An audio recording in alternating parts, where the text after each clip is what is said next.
Shimul memorial north south school and college আয়োজিত এই যে ভার্চুয়াল ক্লাস হচ্ছে, এই ক্লাসে আমার প্রিয় ছোট্ট শিক্ষার্থীদের জানাই স্বাগত। ছোট্ট শিক্ষার্থীরা কেমন আছো তোমরা? আশা করি আল্লাহর অশেষ রহমতে তোমরা অনেক ভালো আছো। আমার প্রিয় শিক্ষার্থীরা, বর্তমানে আমরা একটা কঠিন পরিস্থিতি পার করছি, তাই না? আমরা সবাই স্কুলে আসতে পারছি না, আমরা বাসায় বসে ক্লাস করছি। তোমরা খুব ধৈর্যের সাথে ক্লাস করছো, এটা দেখে খুবই ভালো লাগছে। এভাবেই আমাদেরকে ধৈর্যশীল হতে হবে এবং আমাদেরকে সুস্থ থাকতে হবে মানসিকভাবে, শারীরিকভাবে। বাবা মা বলছেন এবং প্রিয় শিক্ষকরা যে পুষ্টিকর খাবারগুলো খেতে বলছেন সেগুলো তোমরা অবশ্যই খাবে। এবং এখন যে পরিস্থিতিটা হয়েছে যে আমাদেরকে বেশি বেশি সময় বাসায় থাকতে হচ্ছে এবং বাসায় থাকতে আমাদের বোর লাগছে, তাই না? তো এই বোর ফিলটাকে কাটানোর জন্য আমাদেরকে কিন্তু পড়াশোনার পাশাপাশি গান শিখতে হবে, কবিতা শিখতে হবে, সুন্দর সুন্দর গল্পের বই পড়তে হবে। আমরা ছোটদের পৃথিবীর ক্লাসে যে সুন্দর সুন্দর যে ছোট ছোট তথ্যগুলো জানতে পারি, সেই তথ্যগুলো আমাদের জানার আগ্রহটা আরো বাড়িয়ে দিতে হবে। তাহলে কিন্তু সময়টা তোমাদের নষ্ট হবে না, তোমাদের বাসাতে বোর ফিলও করবে না। দেখো প্রিয় শিক্ষার্থীরা, আমরা কিন্তু ক্লাস করতে করতে আমাদের দ্বিতীয় সাময়িক পরীক্ষার কাছাকাছি চলে এসেছি। আজকে আমি তোমাদের সাথে আছি Shimul memorial north south school and কলেজের সহকারী শিক্ষক নাইলা মনির। এই যে দ্বিতীয় সাময়িক পরীক্ষার কাছাকাছি চলে এসেছি এবং আজকে আমরা এই যে বাংলা ক্লাসে দাঁড়িয়ে আছি। গত ক্লাসে আমরা বাংলা ক্লাসের সার্বিক আলোচনা করেছিলাম এবং এই ক্লাসে আমরা সার্বিক আলোচনার দ্বিতীয় অংশটুকু করব। অনেক বড় একটা পড়া কিন্তু আমরা এইরকম একটা কঠিন পরিস্থিতিতে কমপ্লিট করতে পেরেছি। অনেক মানুষই আছে যারা এই অনলাইন সুবিধাটা কিন্তু পাচ্ছে না, তোমরা পাচ্ছ। তো তোমরা বাসায় থেকে অবশ্যই খুব ভালো করে পড়বে। আসো আজকে সার্বিক আলোচনাতে আমরা কি করতে যাচ্ছি সেই অংশে আমরা চলে যাই। সার্বিক আলোচনায় এটার মূল অংশে যাওয়ার আগে যে বিষয়টি তোমাদেরকে বলার আছে তা হচ্ছে আমাদের যে বাংলা বই আছে সেই বাংলা বইয়ের এবার দ্বিতীয় সাময়িক পরীক্ষাতে যে অধ্যায়গুলো রয়েছে সেই অধ্যায়গুলোতে কিন্তু সুন্দর সুন্দর কবিতা আছে। আজকে আমরা যেটা করব সেটা হচ্ছে এই কবিতাগুলো লেখার চেষ্টা করব, ঠিক আছে? তো আমাদের প্রথমে যে কবিতাটা আছে তা হচ্ছে বাগবাকুম পায়রা। তো বাগবাকুম পায়রা ছড়াটা লেখার আগে আসো একবার দুজন মিলে আমরা সবাই মিলে আমরা আবৃত্তি করে নিই, তাই না? আচ্ছা আসো তাহলে বাগবাকুম পায়রা ছড়াটা কে লিখেছেন বলতে পারবে তোমরা? রকুনুজ্জামান খান। কে লিখেছিলেন? রকুনুজ্জামান খান। আসো বাগবাকুম পায়রা ছড়াটা আমরা আবৃত্তি করি। বাগবাকুম পায়রা, মাথায় দিয়ে টাইরা, বউ সাজবে কালকি, চড়বে সোনার পালকি। প্রিয় শিক্ষার্থীরা, তোমরা কিন্তু এই ছড়াটি আমার সাথে যেরকম আবৃত্তি করলে এখন আমার সাথে খুব সুন্দর করে তোমাদের শীটে এটা লিখে ফেলবে। আসো আমরা ছড়াটা দেখো, তোমাদের যে শীট রয়েছে সেই শীটের 1 নম্বরে আছে যথাযথ বিরাম চিহ্ন ব্যবহার করে কবিতা ও কবির নাম সহ বাগবাকুম পায়রা কবিতাটি সম্পূর্ণ মুখস্থ লিখি। এখানে কিছু দাগ দেওয়া রয়েছে, তোমাদের শীটেও রয়েছে। শীটের প্রথমের যে দাগটি রয়েছে এখানে কিন্তু আমরা ছড়ার নাম লিখবো আর এখানে আমরা লিখবো যে তা কে লিখেছিলেন। তাহলে আমাদের যে ছড়াটি রয়েছে তার নাম কি? এটা হচ্ছে বাগবাকুম পায়রা। তাহলে এটা আমরা লিখে ফেলি, বাগবাকুম পায়রা। তোমরাও আমার সাথে লেখো।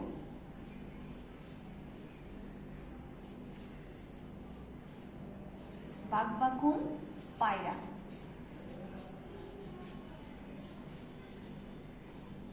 এই বাগবাকুম পায়রা কবিতাটা কে লিখেছিলেন? লিখেছিলেন রকুনুজ্জামান খান। তাহলে আমরা এখানে তার নাম লিখব।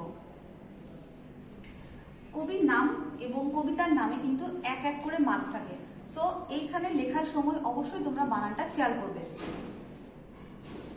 রয়কারে রো ক, দন্তনয়ে রস্যু, রঘু নুন বর্গীয় জয় জয় যুক্ত, জামান ময়কারে মা দন্তন্য, রকুনুজ্জামান খান, ক্ষয়কারে খা দন্তন্য, রকুনুজ্জামান খান। খুব ভালো করে কবির নামটা কিন্তু লিখতে হবে। এখন আসো আমরা কবিতাটা লিখব এবং কবিতাটা লেখার সময় অবশ্যই বিরাম চিহ্ন সহকারে লিখতে হবে। তাহলে আমরা লেখা শুরু করি। বাগবাকুম পায়রা।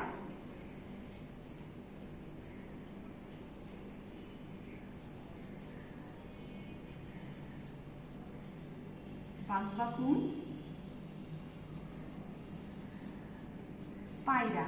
এই লাইনে কি কোনো বিরাম চিহ্ন আছে? না, কোনো বিরাম চিহ্ন নাই, তাহলে তোমরাও দেবে না। মাথায় দিয়ে টাইরা।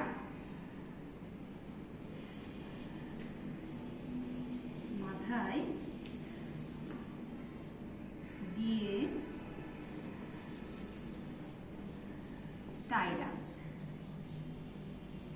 বাগবাকুমের মাথায় কি ছিল? টায়রা ছিল। তাহলে বাগবাকুম পায়রা, মাথায় গিয়ে টায়রা, এই লাইনেও কিন্তু কোনো বিরাম চিহ্ন নাই, তাই তোমরাও দেবে না।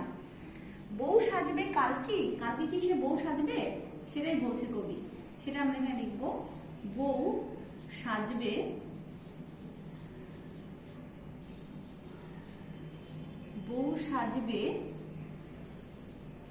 কাল কি? এখানে একটা প্রশ্নবোধক চিহ্ন দিতে হবে, ঠিক আছে? বউ সাজবে কাল কি, এখানে একটা প্রশ্নবোধক চিহ্ন দিতে হবে। চড়বে সোনার পালকি, চড়বে সোনার পালকি, দুটোই কিন্তু কবি প্রশ্ন করছে যে কালকে কি বউ সাজবে এবং সোনার পালকিতে চড়বে, তাহলে দুটো ক্ষেত্রেই কি হবে? প্রশ্নবোধক চিহ্ন আমাদেরকে দিতে হবে। তাহলে প্রিয় শিক্ষার্থীরা, আশা করি তোমরা সবাই আমার সাথে এই কবিতাটি লিখেছো। এখন চলো শীটের 2 নম্বরে যাই।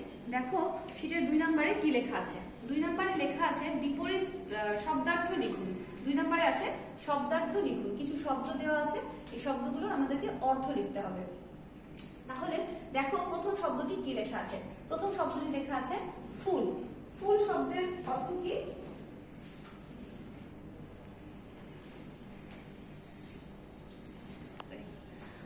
ফুল।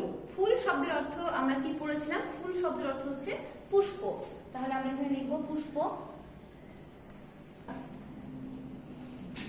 পুষ্প পয়রস্যু মূর্ধন্য স কে প যুক্ত, হ্যাঁ, মূর্ধন্য স এবং পয় যুক্ত, পুষ্প।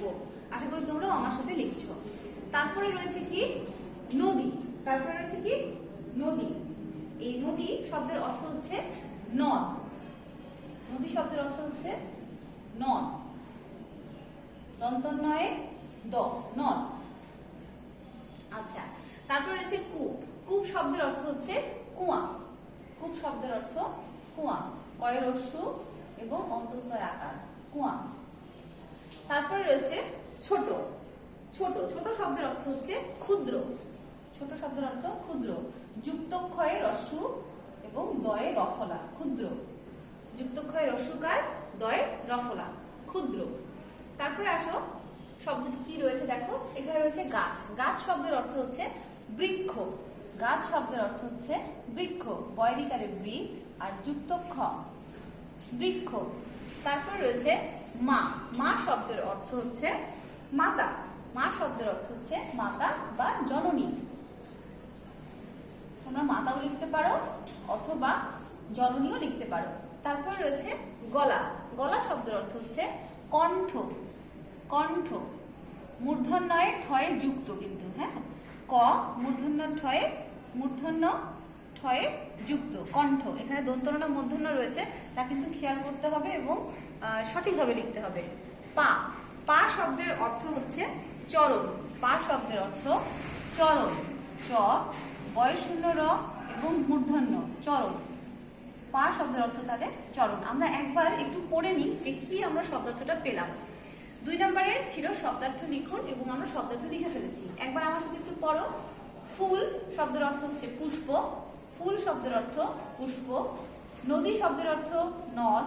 কূপ শব্দের অর্থ কুয়া। ছোট শব্দের অর্থ হচ্ছে ক্ষুদ্র। গাছ শব্দের অর্থ বৃক্ষ। গাছ অর্থ বৃক্ষ। মা অর্থ মাতা। গলা অর্থ কণ্ঠ। গলা অর্থ কণ্ঠ। পা অর্থ চরণ।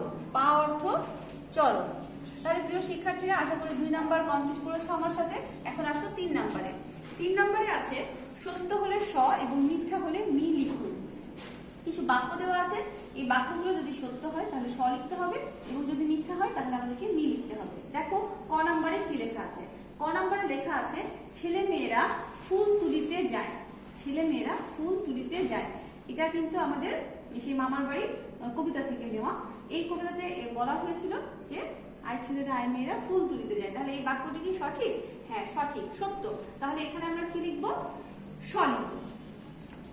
উত্তরের পাশে তোমরা লিখবা হচ্ছে সত্য, ঠিক আছে? আমরা সত্যটা লিখব। এখন খ নাম্বারে আছে জেলে কৃষি কাজ করে। খ খুব ভালো করে বাক্যটা পড়ো। জেলে কৃষি কাজ করেন। জেলে কি কৃষি কাজ করেন? না, জেলে কিন্তু মাছ ধরে। হ্যাঁ, কৃষি কাজ করে কারা? কৃষক। তাহলে এই বাক্যটা কি সত্য? না, এই বাক্যটি হচ্ছে মিথ্যা। তাহলে আমরা এখানে লিখবো নি। এখন গ নম্বরে আছে মাছ ধরে হেসে খেলে। মাছ ধরে হেসে খেলে, এটা কিন্তু আমাদের পাঠে আমরা পড়েছিলাম। মাছ ধরে হেসে খেলে, এই বাক্যটি হচ্ছে সঠিক, অর্থাৎ সত্য লিখতে হবে, আমাদেরকে লিখতে হবে। জ্যৈষ্ঠ মাসে মেলা বসে। জ্যৈষ্ঠ মাসে মেলা বসে, আমাদের এই মাসটা কি ঠিক আছে? হ্যাঁ, ঠিক বলেছো তোমরা। বৈশাখ মাসে কিন্তু মেলা বসে, জ্যৈষ্ঠতে না। তাহলে কি এটা হবে? এই বাক্যটি হবে মিথ্যা, তাই আমরা এখানে অবশ্যই নি লিখবো। প্রিয় শিক্ষার্থীরা, আশা করি তোমরা আমার সাথে এই 3 নাম্বারটাও সঠিকভাবে সম্পূর্ণ করতে পেরেছো। চলো এবার শীটের 4 নম্বরে যাই। প্রিয় শিক্ষার্থীরা, 4 নম্বরে আছে ভুল বানান শুদ্ধ করে লিখুন। এখানে দেখো কিছু শব্দ রয়েছে এবং এই শব্দগুলোর বানান ভুল করে দেওয়া আছে, আমাদেরকে সঠিকভাবে লিখতে হবে। আসো আমরা এই শব্দগুলোর সঠিক বানানটা লিখি। দেখো প্রথমে রয়েছে পিপাসা। পিপাসা উচ্চারণটা ঠিকই হচ্ছে, কিন্তু দেখো বানানটা কিন্তু ভুল আছে। এখানে মূর্ধন্য স হবে না, এখানে হবে দন্ত স। চলো আমরা বানানটা লিখি।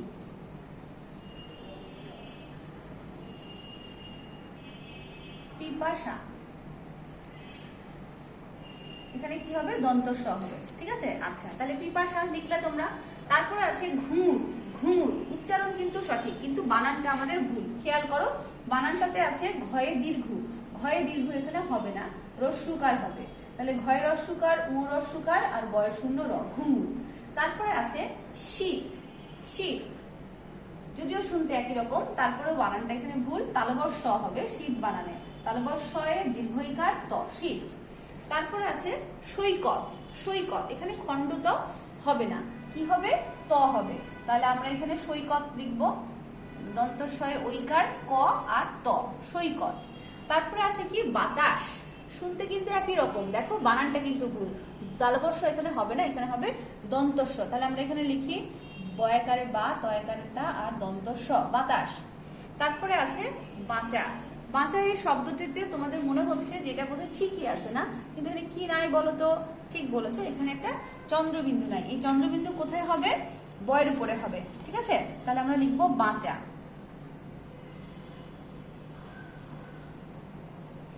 বাঁচা, ঠিক আছে।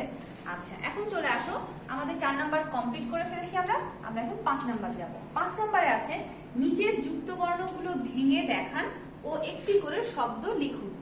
এখানে যুক্ত বর্ণগুলো দেওয়া আছে এবং এই যুক্ত বর্ণগুলো আমরা হচ্ছে এখানে ভাঙবো এবং এখানে শব্দ লিখবো। আসো প্রথম যুক্ত বর্ণটা ভাঙি। দেখো এখানে লেখা আছে চ, তাহলে এখানে হবে চয়ে চয়ে। হ্যাঁ, চয়ে চয়ে দুটো আমরা ভেঙে দিলাম এবং এই চ চ যুক্ত দিয়ে আমরা কি শব্দ লিখতে পারি?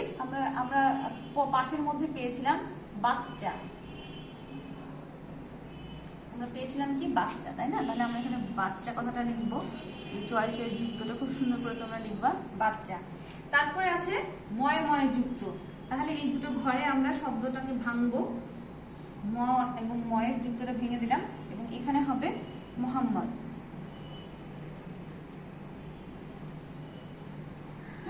এখানে কি হবে? আমাদের যে পেলাম আমরা সেটা হচ্ছে মোহাম্মদ। খুব সুন্দর করে আমরা লিখবো মোহাম্মদ। এবং এখানে আছে দেখো আরেকটা যুক্ত বর্ণ, এটা কিন্তু দন্তন্য আর ধ, দন্তন্য আর ধ। হ্যাঁ, তো এটা দিয়ে আমরা কি শব্দ লিখতে পারি? আমরা লিখতে পারি বন্ধু। বন্ধু লিখতে পারি। ঠিক আছে, আচ্ছা তারপরে আছে বয়ে দ। বয়ে দ, তাহলে এটা আমাদের কি হবে? ভাঙলে পরে ব হবে আর দ হবে। আর এটা দিয়ে আমরা কি শব্দ দেখতে পাই? আমরা কিন্তু পেয়েছিলাম শব্দ। শব্দ এটা কিন্তু আমরা বারবারই দেখতে পাই। হ্যাঁ, তাহলে আশা করি 5 নম্বরের যে শব্দার্থ আমরা যুক্ত বর্ণগুলো আমরা ভাঙলাম এবং একটি করে শব্দও লিখতে পারলাম। চলো এবার 6 নম্বরে যাই। 6 নম্বরে আছে উপযুক্ত শব্দ দ্বারা শূন্য স্থান পূরণ করুন। শূন্য স্থানগুলোতে উপযুক্ত শব্দ বসিয়ে আমাদেরকে পূরণ করতে হবে। চলো আমরা তাহলে পূরণ করা শুরু করি। ক নম্বরে আছে বউ ড্যাশ পালকিতে চড়বে। আমরা একটু আগে কিন্তু কবিতাটা লিখে আসলাম, বউ সোনার পালকিতে চড়বে। তাহলে এখানে আমরা কি লিখবো? সোনার। সোনার পালকিতে চড়বে। ড্যাশ এলো দৃঢ় পায়, কে এলো দৃঢ় পায়? বৃষ এলো দৃঢ় পায়, বৃষ। বানানগুলো অবশ্যই খেয়াল করো। মাঝি ড্যাশ ধরেন, মাঝির হাতে কি থাকে বলতো? বৈঠা। তাহলে আমরা অবশ্যই এখানে সুন্দর করে বৈঠা কথাটা লিখবো, বৈঠা ধরে। মৌচাকে ড্যাশ আছে, মৌচাকে কি আছে? মৌ আছে, মৌচাকে আছে মৌ। তারপরে আছে ড্যাশ রাখি, ও নাম্বারে আছে ড্যাশ রাখি কৌটা ভরি, কি রাখি? মৌরি রাখি, মৌরি রাখি, মৌরি রাখি কৌটা ভরি। আরেকটা কি আছে? চ নাম্বার জেলে জলে ড্যাশ ফেলে, জেলে মাছ ধরে, তাহলে জলে কি ফেলে? জাল ফেলে। তাহলে এখানে আমরা লিখবো জাল, বর্গীয় আকার ল, জাল। তাহলে আমরা কিন্তু শূন্যস্থান পূরণটাও কমপ্লিট করতে পারলাম। এখন চলো শীটের 7 নম্বরে যাই। 7 নম্বরে আছে দেখো, নিচের প্রশ্নের উত্তর লিখুন। কিছু প্রশ্ন দেওয়া আছে, উত্তরগুলো আমাদেরকে লিখতে হবে। পায়রা মাথায় কি দিয়ে ডাকে বলো তো? পায়রা মাথায় কি দিয়ে ডাকে? পায়রা মাথায় টায়রা দিয়ে ডাকে। তাহলে আমরা এটা লিখে ফেলি, পায়রা, পায়রা মাথায়, মাথায় টায়রা দিয়ে ডাকে।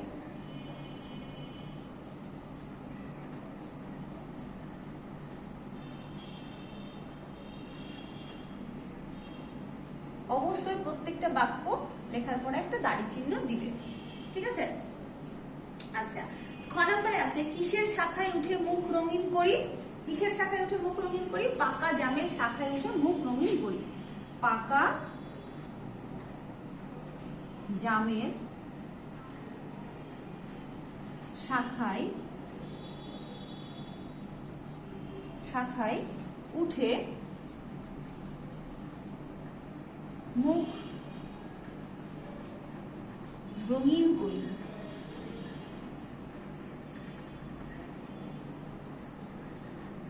অবশ্যই দাড়ি চিহ্ন দিবে। আচ্ছা, গ নম্বরে দেখো কি লেখা আছে। গ নম্বরে আছে বাবা কি মাছ ধরেন। আমরা কিন্তু আমাদের পড়ার মধ্যে পেয়েছিলাম, যে বিগত দিনগুলোতে যে পড়েছিলাম সেখানে পেয়েছি বাবা কি মাছ ধরেন।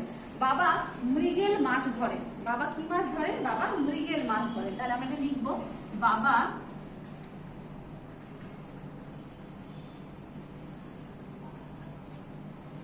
মৃগেল মাছ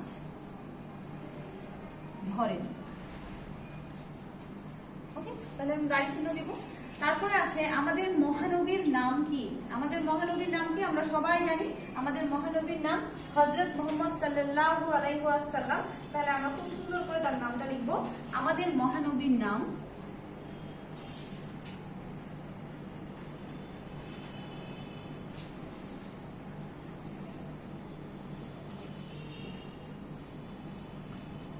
আমাদের মহানবীর নাম। তোমাদের শীটে যদি জায়গা না হয় তাহলে তোমরা কিন্তু নিচে চলে যাবে। হ্যাঁ, আমাদের মহানবীর নাম হযরত মুহাম্মদ সাল্লাল্লাহু আলাইহি ওয়াসাল্লাম। হযরত, হযরত মুহাম্মদ, মুহাম্মদ সাল্লাল্লাহু আলাইহি ওয়াসাল্লাম। এই সাল্লাল্লাহু আলাইহি ওয়াসাল্লামটা তোমরা দন্তস্ব ব্র্যাকেটের মধ্যে দিয়ে দিবে। তাহলে কি হলো? শেষ হলো। এবার আমরা এখানে একটা দাড়ি চিহ্ন দিব। আচ্ছা, তাহলে প্রিয় শিক্ষার্থীরা, আমরা এই যে প্রশ্নগুলো পেলাম, এই প্রশ্নগুলো আমরা আরো একবার পড়ে ফেলি। পায়রা মাথায় কি দিয়ে ডাকে? পায়রা মাথায় টায়রা দিয়ে ডাকে। কিসের শাখায় উঠে মুখ রঙিন করি? পাকা জামের শাখায় উঠে, পাকা জামের শাখায় উঠে মুখ রঙিন করি। ভালো করে দেখো, পাকা জাম কিন্তু আম লিখে ফেলো না। পাকা জামের শাখায় উঠে মুখ রঙিন করি। বাবা কি মাছ ধরেন? বাবা মৃগেল মাছ ধরেন। আমাদের মহানবীর নাম কি? আমাদের মহানবীর নাম হযরত মুহাম্মদ সাল্লাল্লাহু আলাইহি ওয়াসাল্লাম। আশা করি প্রিয় শিক্ষার্থীরা এই শীটটা তোমরা খুব ধৈর্য সহকারে খুব সুন্দর হাতের লেখা করে শেষ করতে পেরেছো। আগামী যে ক্লাসটা আছে সেখানেও আছে আমাদের সার্বিক আলোচনা। নেক্সট ক্লাস আমরা সার্বিক আলোচনা দ্বিতীয় অংশটুকু করব। সেটা দেখার জন্য তোমাদেরকে তো আমন্ত্রণ জানাচ্ছি। আর এতক্ষণ পর্যন্ত ধৈর্য ধরে শীটটা কমপ্লিট করলে এই জন্য তোমাদেরকে অনেক ধন্যবাদ। আল্লাহ হাফেজ।